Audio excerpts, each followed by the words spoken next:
Welcome back to another edition of the Edge podcast. Publisher Brenden Slaughter here for BeaversEdge.com, joined by Beavers Edge writer Ryan Harlan and Beavers Edge writer and KEGO radio host T.J. Mathewson.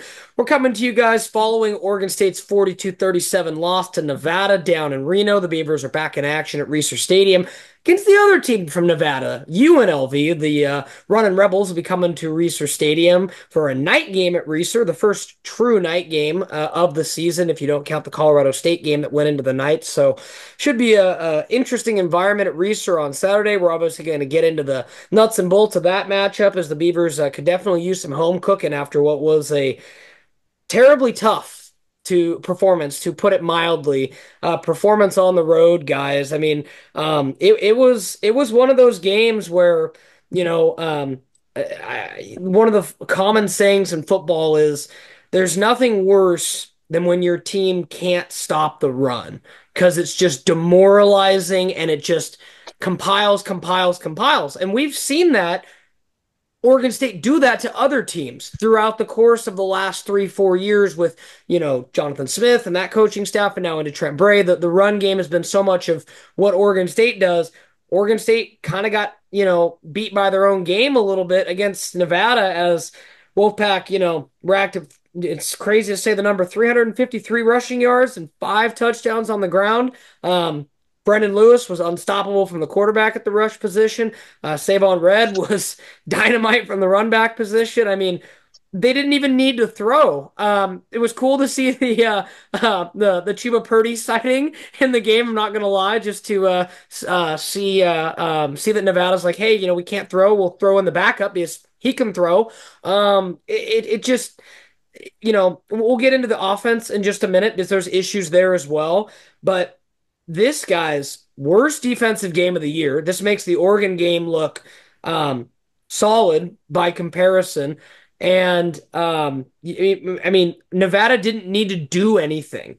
They just needed to move guys in motion, have different guys taking the ball on different reads, whether that was the jet sweep they move receivers around a lot. They had Brendan Lewis keep the ball on zone reads. They ran the ball to Savion Red, but it didn't matter. Like, Oregon State just was in terrible positions to stop the run. And I'm just curious kind of what your guys' perspective was, getting the game on TV, of course. And just, did it look as bad on TV as it looked in person? Worse. Does it make you feel better? Worse? Like, I mean, Nevada, it was just bad. It was bad. There's no way to sugarcoat it. It was passes.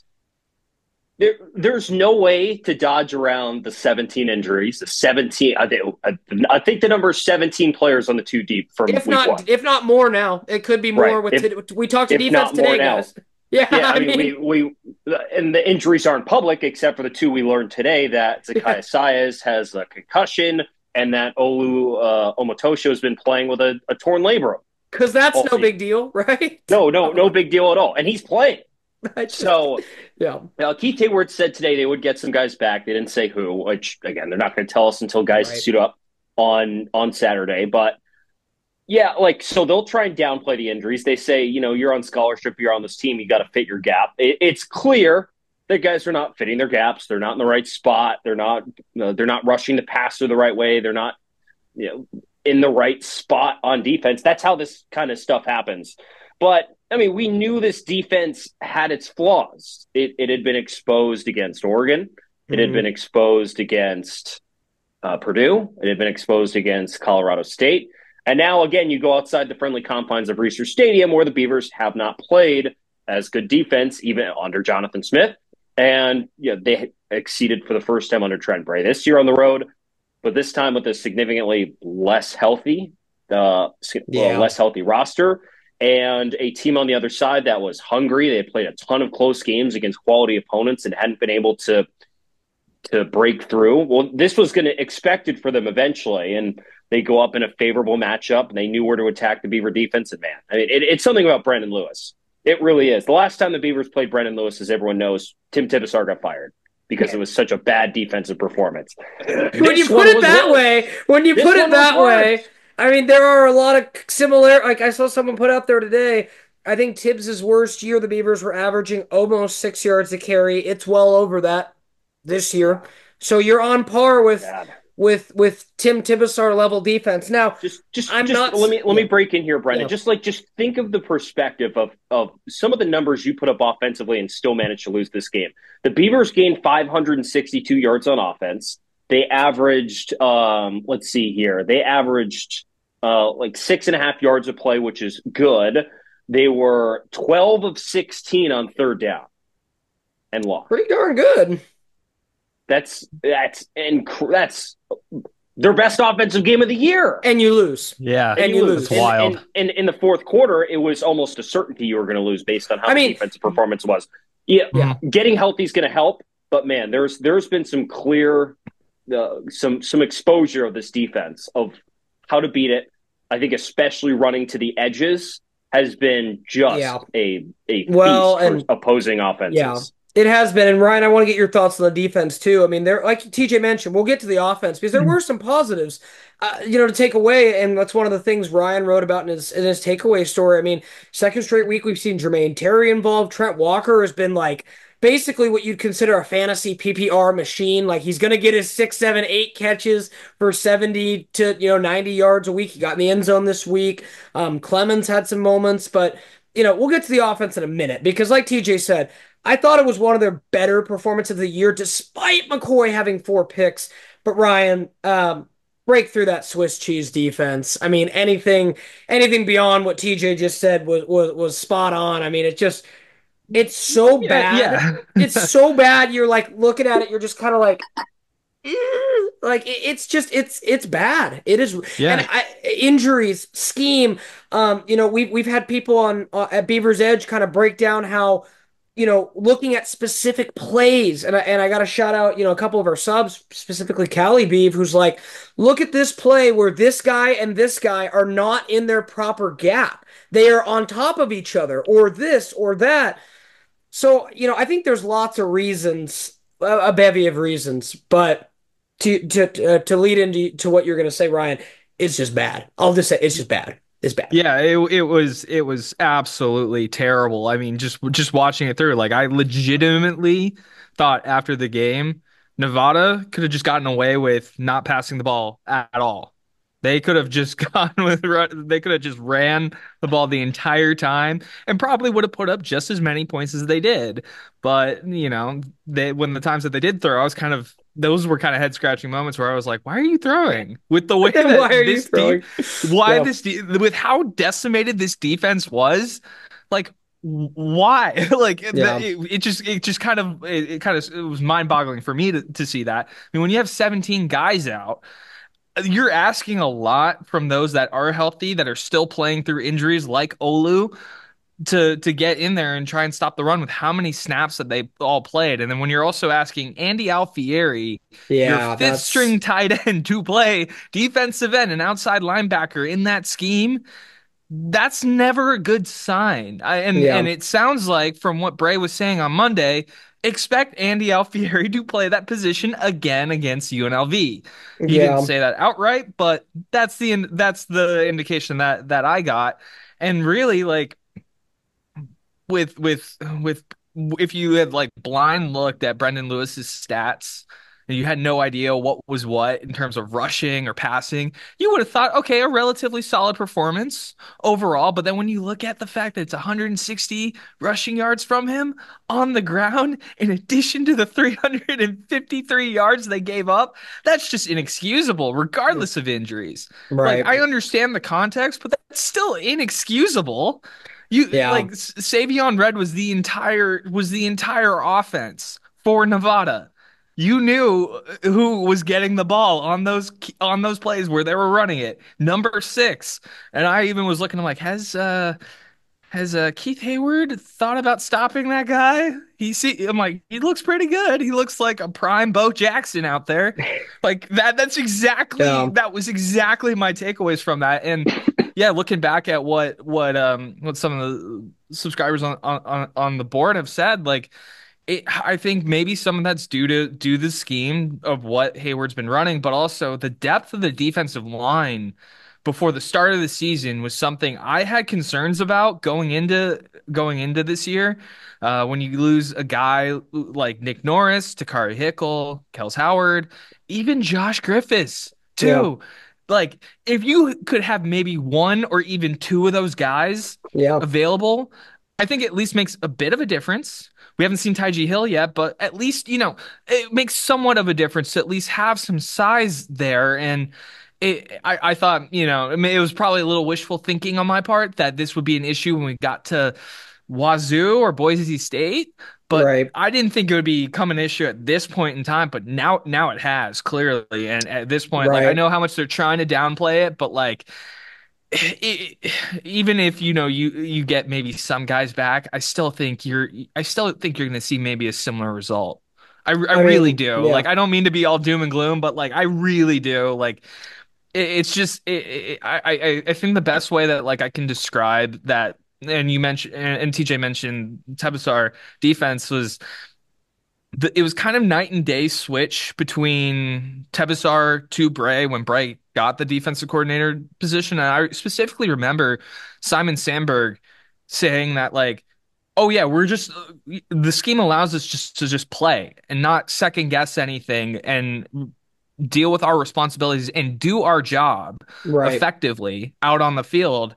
And that's maybe what I'm kind of thinking of like, is Hayward, and that's the question I kind of am posing is like, is Hayward's scheme asking too much of the guys on that side of the ball where they're kind of having to focus on a bunch of stuff there and kind of second guess themselves a little bit with their Yeah. responsibilities? That's mainly that Good there, but like question. that's kind of the thing that I kind of think about now, kind of going forward. But like injuries just are going to make this problem worse. Like we kind of knew already that they weren't great at stopping the run, even against in the first half of the season against San Diego State and Right. Idaho State too. But like now the injuries make it worse. Yeah, and I think that's a great lead into injuries. I mean, you guys talked about it. I mean, you covered it pretty much on the defensive line. I mean, with guys, I mean, then you go back to this last week, like Tavita, who hadn't played in a ton of games, wasn't also available. He didn't see snaps. I mean, I think there were two defensive linemen in Saluni and Schuster who saw, snaps. And then, you had JoJo Johnson get in there for like 10, I think. And then you had Luke Levengood, who's a walk-on, get in there for a handful of snaps. That was it for defensive linemen. So you mentioned that those guys that are injured. You mentioned, the little linebackers.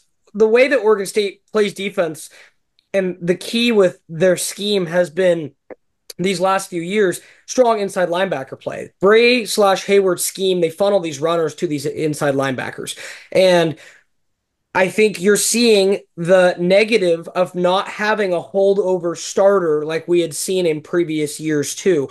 Don't get me wrong, Melvin Jordan, Isaiah Chisholm, two very talented guys, but two first-time year starters were in years past, like, you know, when Avery Roberts graduated, there was another, guy who had played to bring along, the young Easton Mascarenas, right? Or, last year it was, Calvin Hart and Easton, or, just whether it had been there had always been kind of a senior guy graduate, and then a younger guy who kind of stepped into that leadership role. Both guys obviously were gone after this last year, and you throw both these guys in the mix. Then you throw in the fact that Aiden Sullivan and Gyrese Goodman have been banged up. Both those guys were high-level JUCO guys who competed for the starting jobs. We knew Jordan and Chisholm would win, but we knew they'd play good reps. Those guys have been banged up. We've seen Dexter Foster, a true freshman, play largely the third most amount of snaps inside linebacker. Regardless of how good you think he is, that's a true freshman out there playing basically your top reserve snaps at maybe one of your most important positions. Outside linebackers a little bit better. Zakiya Sayas, it doesn't sound like he'll be out for a while with that injury, which is obviously good news. Olu is content to play with a torn labrum. I have my thoughts on that, but maybe for a different podcast. That can't be pain-free. That can't be fun. He can't be nearly as effective, but I think that underscores where this defense's pass rush is. And then you go back to the DB room where it's just been decimated. I mean, we went into this season thinking Jaden Robinson, Kobe Singleton, one of the top 1-2 CB duos, man-to-man guys, in the Beavers kind of realm of opponents. Both those guys are banged up. We don't know how long, when they'll return. Obviously, Noble Thomas was your starting nickelback. He is probably out for an extended period of time. His replacement, Cy Vidrali, has been banged up. Just keep going on and on. I mean, is there anybody I missed, fellas? I mean, I was trying to get to all 17, TJ, to make sure we actually hit the nail. But I mean, Yeah. it has been so like I've never seen a Beaver team this injured. And I think from that perspective, you have to then look at it glass half full and be like, you've got 4 wins with a team that I've never seen this injured in my 10 years of covering this program. Like it is that bad, especially defense on one side of the ball. Maybe not equally, but as far as one side of the ball, because outside of, just a couple guys, and I don't want to discount Tyler Volton and Jam Griffin, obviously, because those are massive dudes. But when you compare it to the amount of guys on defense, you're like, oh, that's not nearly as detrimental. So I'm just curious what your guys' take on injuries and just is it just unluckiness for the Beavers at this point? I'll say this about injuries, like every team is dealing with them right now, and you can't really use that too much as an excuse. But when it's this amount, I get it, but you kind of have to start to question a little bit what's going on with practices and how those are being conducted. I mean, I know Fair Nick point. Daschle asked about that during Bray's press conference on Monday, and Bray said that they would look in training plans and practices, and he kind of said that they've lightened the load at practice than they have in previous years under Jonathan. But but Interesting. like but at the same time, I'm kind of like, oh, okay, but there's something here where there's a little eyebrows kind of being raised a little bit as to Right. kind of how things are. If you're having at least almost your entire two deep roster on the defensive side of the ball out for a game, Right. there's something you need to go back to the drawing board on. But like injuries happen and teams deal with an unlucky stretch of things, but like I just don't have a clear like we just don't have a clear cut reason as to why the at least the defense is so decimated by injuries throughout the week. Well, and there's guys I getting would just, banged up in practices. Yeah, in I would, practice. I would, I would chalk it up to bad luck, to be honest. If the only way I think you can realistically put blame on a plan and a the coaching practice script is if it Sure. happens 2 or 3 years in a row.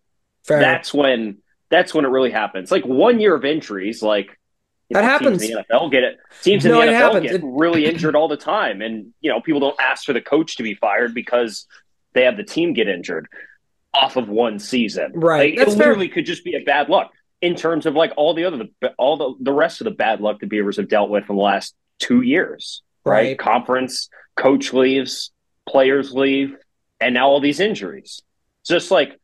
It's just a tornado of bad luck. But what are you going to do about it? Like that's what the coaches say. Like, what can we do about it? We can't do anything about it. Like we could Exactly. try, but for the most part, like you can't just snap your fingers and heal all those guys. So you just got to go out there and you got to play better. And if you don't play better, you're going to lose games. Well, TJ, that was one thing that I found was I mean, I don't envy Keith Hayward's position right now because it's easy for us to sit up here and say, things could, do things better, so on and so forth. I mean, I thought he kept it real when you talked to him today, TJ, as far as just like, he's like, we got to improve. And he didn't lean into injuries as an excuse. And at a certain point, I think it'd be fair to at this point, would it not? Would be, but you can't admit that publicly because then you get Right. shredded. It Yeah. shows you don't have Yeah. confidence in your backups. Right. I mean, Yeah. That but sends a when your terrible backups, message to the team, right. and But when you're, then the team might not believe if they're willing no, to do sure. that. I just mean more like at a certain point, like when you're on to your, and this is just the way that it is, and you guys know this, when you get to your third and fourth and fifth string guys at a place like Oregon State in a year like this, where they are still transitioning from being gutted, you see what you saw on Saturday, which was a transfer tight end converted to defensive line. Now, I'm not being critical of Andy Alfieri and his effort and anything else. And you gotta, TJ, to your point, those guys today, Nico Taylor and Olu, they were extremely complimentary of that guy. They're like, hey, he hit the ground running, came in here, smart guy, hard worker. Not discounting that. But in an ideal world, you're not playing your third or fourth string tight end as I don't know if he started, but like I don't have that in front of me, but like a significant amount of snaps on defense. So, I mean, I just think you're kind of like your one hand is handcuffed and the other one is, you're in between a rock and a hard place, to put it simply. That's how I feel with this defense. Yeah. Yeah. Yep. And, with that point, if there is positives, let's flip to the other side of the ball. I know that Ryan, you have some thoughts on Giovanni and his 4 interceptions that he had in the game, but I'll start with kind of my thoughts on the game itself. After a couple weeks where we kind of joked in the press box that Oregon State's offense had made games very difficult to watch at times, the last 2 weeks of football offensively have had very exciting moments, right? You're talking 37 points, 40 some against, Colorado State. And typically, guys, this is where I think offensively, even if you're Ryan Gunderson and you're the offense, you take away the turnovers, you probably win this game. I get that. Yeah. But you also allow 100 less rushing yards. You probably win this game. So if you're the offense, you have to take away some positives of like, hey, we still, like TJ said, put up, you said it was season highs in yards and point, all these things. There are positives to take away from this. Yeah. Okay. So yeah, we could start with the positives. Like it showed that like when they're playing out of necessity, they can certainly rack up the yardage they needed to. Like in the second half, they needed to move the ball and score, and they did.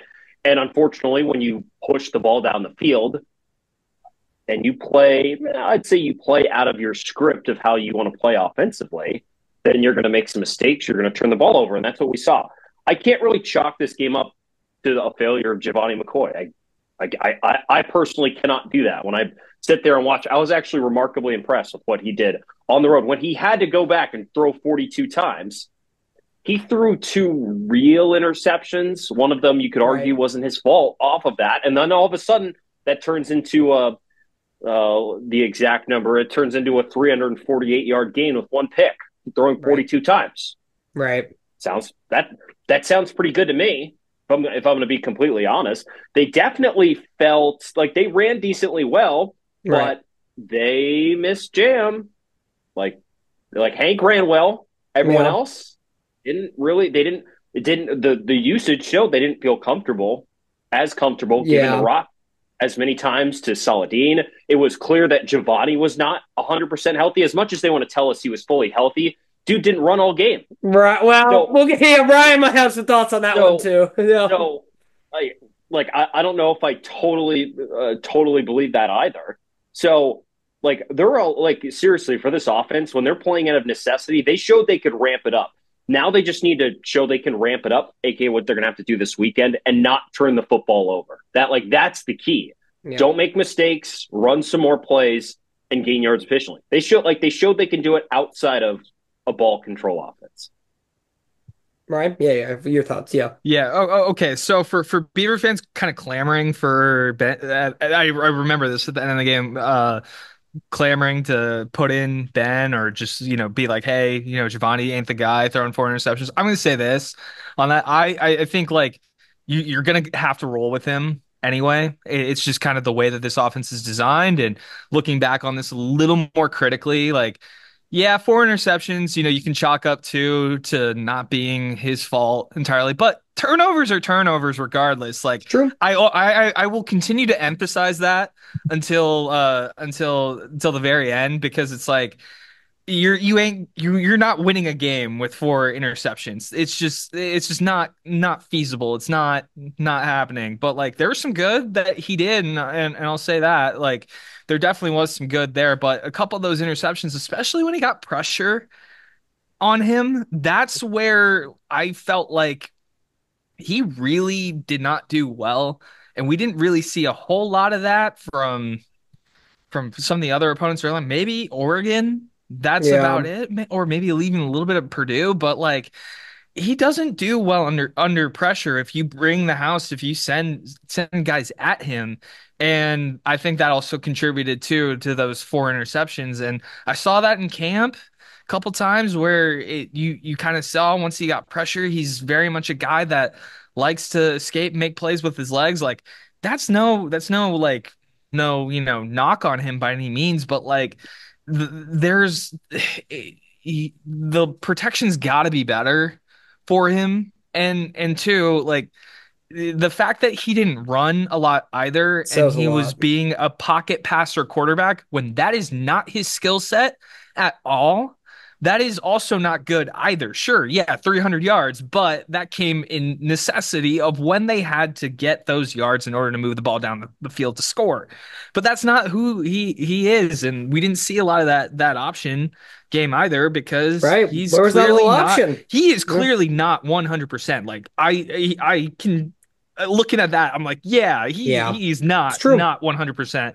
And I know they wanted to downplay that and be like, oh no, it was what Nevada was giving on defense, but like it showed in the times that he did have to run down the field, he did not look like how he did against Colorado State, Right. against Oregon.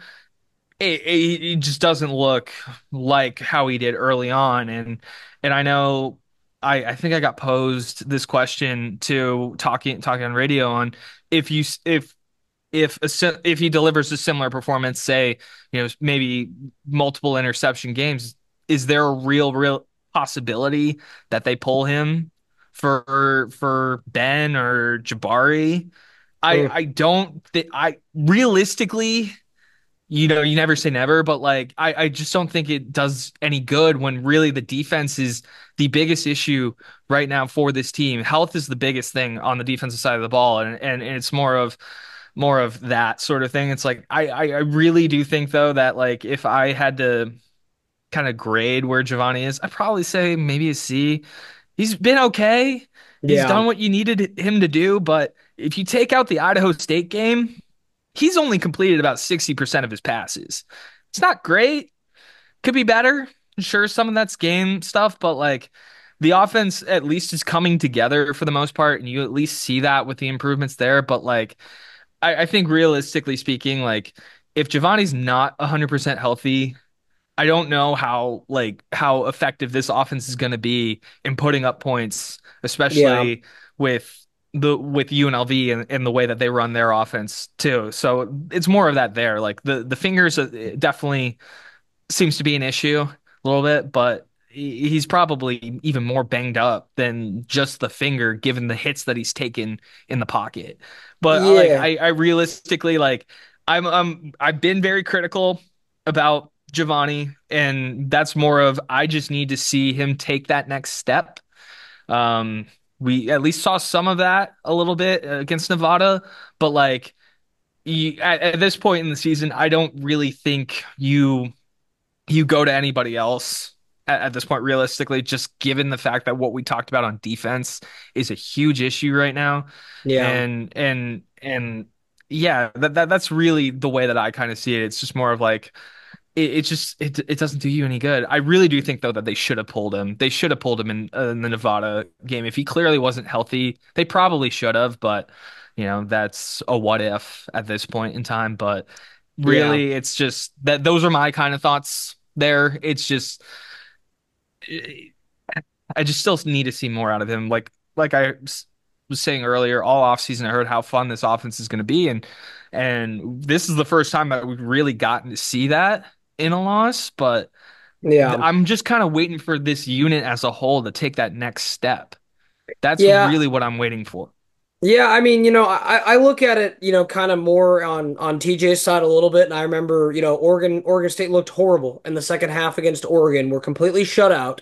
And since that game, you've scored 38 against Purdue, 39 against Colorado State, and 37 against Nevada.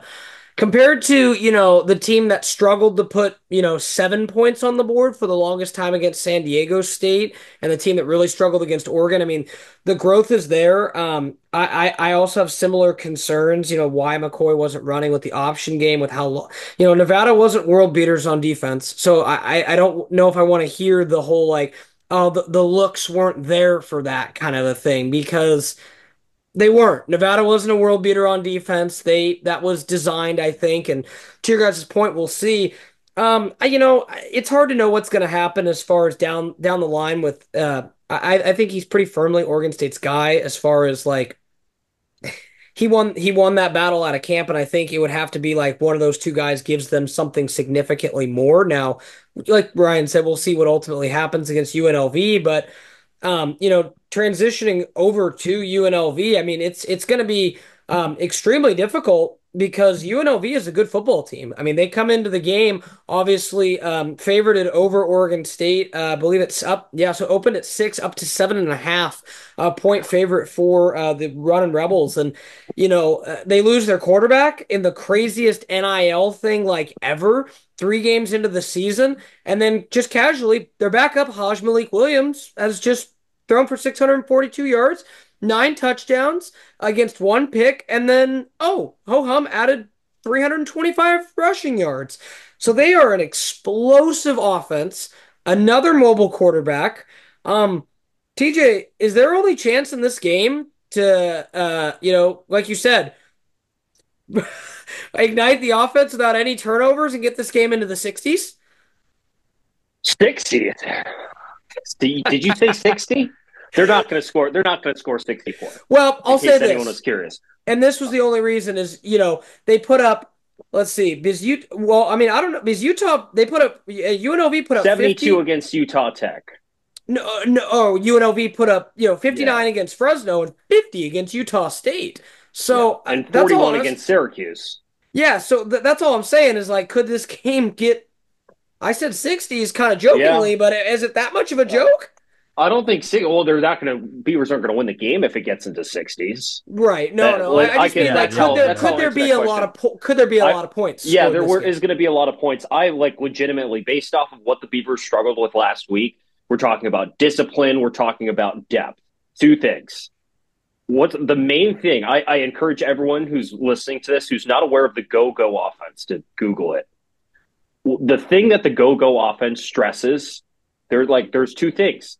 It makes the only way to defend it, you need to be disciplined, because it's literally based off the triple option, but you throw deep, you run tempo, and you try and run like 90 plays a game. Yeah.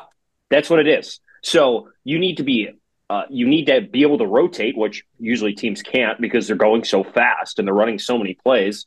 And if the Beavers don't have enough healthy bodies, they won't be able to otherwise. And they need to be able to defend, potentially 3 different rushers on a single play. They run all these really odd formations that really make defenses think. It's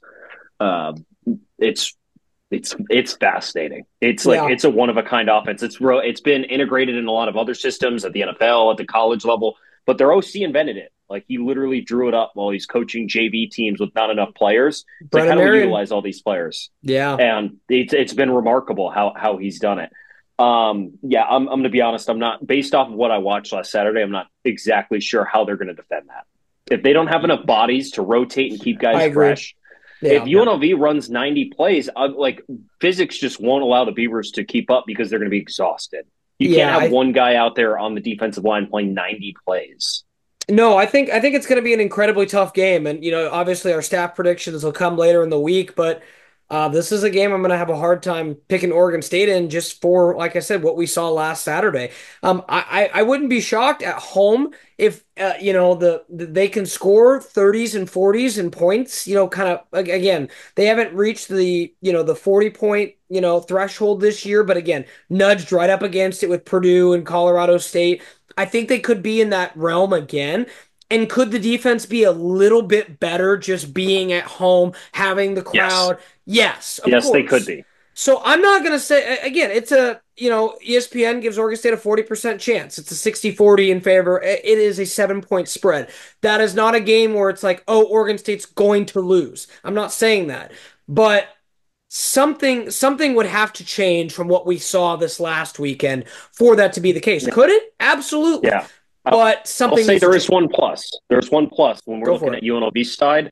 They started the year playing really good defense. Really good defense. Last 2 weeks, It's they're done. true. They've been pretty They've allowed. poor. They've been bad on third down. Like the Is UNLV's got one of the worst third down defenses in America, and Beavers have one of the best. That's a good point. Third down offenses. Right, right. I mean, Ryan, how do you see this game? I mean, same kind of stuff. Yeah, I mean, if you can't stop the run, it's gonna be a long night.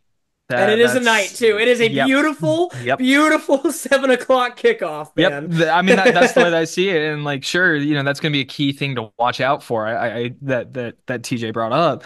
But like I think I really have a hard time seeing a solid way where Oregon State wins this game. Sure, you could probably make it competitive on the offensive side of the ball. I think that's no question. But like with the way that this defense looked on the road and the amount of depth that they're lacking right now, and just the fact that the scheme and the lack of discipline is kind of an issue.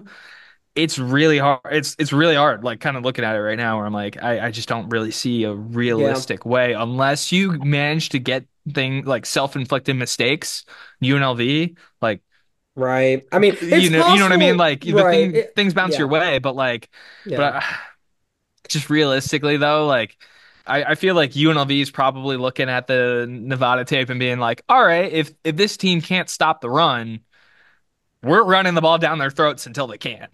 And they run it a lot. Right. I mean, Yes. going to your point, like, that go-go offense, like it almost reminds me a little bit, Teach, of what like the early concepts of like the Oregon offense was under Chip Kelly before Yeah. ultimately the substitution rules were changed and so on and so forth, because Oregon would be like, hey, we're just going to run, go fast. We're never going to come off the field. Your guys will get tired and you can't substitute either, kind of a thing. And, now it's obviously different tweaks and formations, but that's where UNLV kind of took the college football world by storm a little bit. Last year, they tailed off a little bit at the end of the year, but they started off this year hot, had the weird, NIL quarterback stuff, and you're like, oh, maybe that'll distract. Not really. Nope. They've They been No, it better. ended up being a blessing in disguise. right, and I just think that again. Could Oregon State win this game? Sure. It's not like Oregon State versus Oregon early in the year where I think it's going to be a really tough game, and a lot of things would have to be better, and it's entirely possible they get a couple guys back. We don't exactly know who, but TJ mentioned that as well, that Hayward said they're hoping to get some guys back. That would at this point, Oregon State's so down, guys, like even 2, 3 guys would make such a difference. You know what I mean? At the right Yeah. position.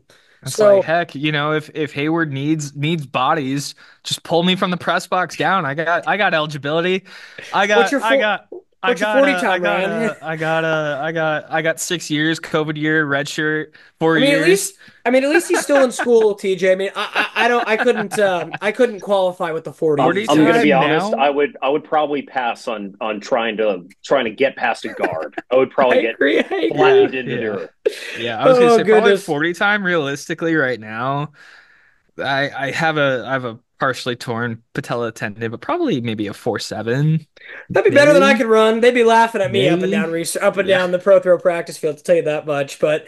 Nevertheless, definitely want to do a shout out to TJ Mathewson and Ryan Harlan for joining me on this edition of the podcast. That'll wrap us up this week. Obviously, late one at Reeser on Saturday. Make sure to stay tuned to Beaver's Edge as we'll all be there covering the matchup, and we'll obviously have our pre and post game content. So 7 o'clock, Reeser Stadium, Oregon State UNLV. The Beavers currently a 7.5 point dog. But nevertheless, it's a night game at Reeser Stadium where Oregon State's been good. Appreciate you guys joining me on this edition of the podcast. Thanks to everyone for tuning in. Stick with BeaversEdge.com.